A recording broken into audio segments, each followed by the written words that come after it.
everyone, Sheek here with another Transformers review, and today I will be reviewing the Transformers Earthspark Optimus Prime from the Build-A-Figure Dr. Meridian Mandroid set. And standard artwork on the side, right there, that's what you'll build when you get all 7 of these guys. Anyway, yeah, so number 4, Energon X, he transforms in 19 steps, and let's go ahead and get him opened up. Here we have Optimus out of the packaging, and he does look pretty cool. There are some problems with him, although to be fair, like I said, he is marketed as with the rest of this line towards a younger audience, so of course they're not as focused 100% on like articulation and all that, although they are a little bit more on this little line specifically, because you know, for the Build-A-Figure, speaking of that, he does have a leg. A khaki leg, and there is actually a twist right there, which is surprising, but it is there if you so desire. And before I forget, for comparison, here we have him with his buddy used to be enemy Megatron, and they actually look pretty cool together. I don't think I'm going to bother doing a comparison in vehicle mode because, well, what's the point? Exactly, because you know, scale doesn't matter as much in the in this toy line. He does come with an Energon X, which is looks like it's on blue plastic with some light blue paint for the blades, and of course his standard ion blaster cannon thingy. I wouldn't say cannon, but blaster. One gripe and quibble about this is that this is kind of important for getting him to stay in truck mode properly, and it does bug me. I mean, it is weapon storage, but it still bugs me. I mean, yeah, he can still have him in truck mode without it, but it's gonna be a little weird. Anyway, articulation. The head is on a ball joint, and the face is very accurate to the cartoon in the fact that well, at least when he has his face played up, it is most of his face. Light blue eyes, a nice helmet. I do like how accurate they represent. The only downside is that the ball joint is kind of stiff, but then it moves. It's like it's hard to keep it exactly where you want it, and you can look up pretty far, which is good. Doesn't really look down, and you don't really get much wibbly wobbly there. Arms can go out that far, but it is kind of on a weird joint, so it does look a little awkward. You can do a full 360 bicep rotation, just over 90-degree bend at the elbow. There is ball joint at the wrist, so you can get wrist rotation.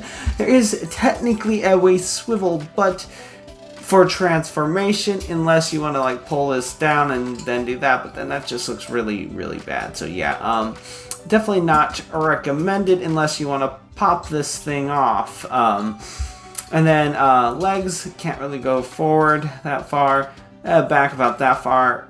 Don't want to pop his leg off, but yeah, I can go out about that far.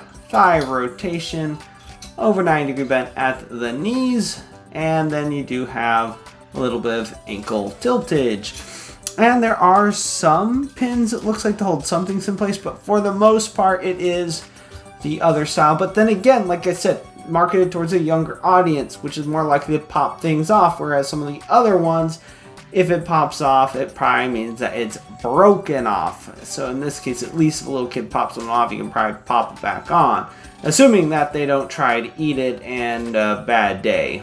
Anyway, transform him. You just want to take his head, rotate it around, collapse that in, flip this down, pull this down, rotate at the waist.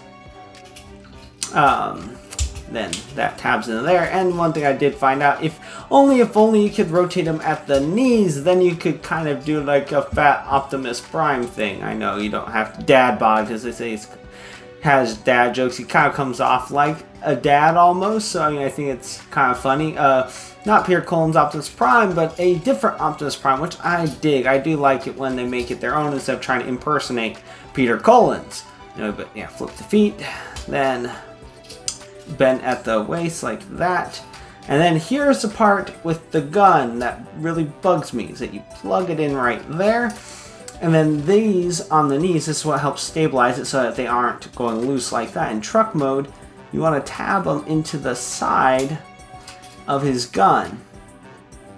like that, and that does bug me. And then of course you want to get this slid together. You can snap it, but I'm afraid it's going to wear that snap out and potentially break it.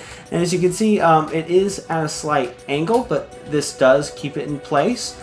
So as far as keeping it in place, it does seem to do a pretty good job of that. But like I said, weapon storage that isn't as optional is, well, a little annoying. And then for the rest of it, it's kind of reminiscent of other Optimus Primes, similar to G1, where you just collapse his arms in, like so. Then they tab into the thighs.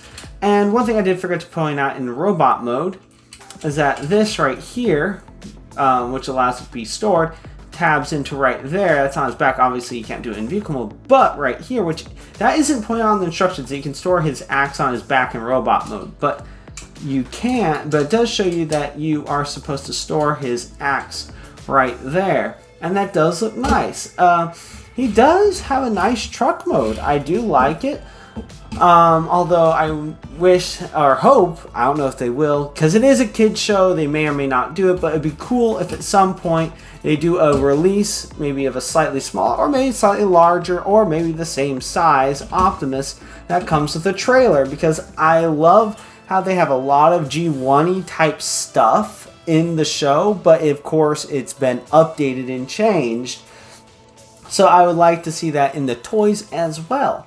Anyway, that's about it for Transformers Earthspark Optimus Prime. And if you liked this review and you'd like to see more, please click that like and subscribe button to see more. And until next time, have a good one, everyone.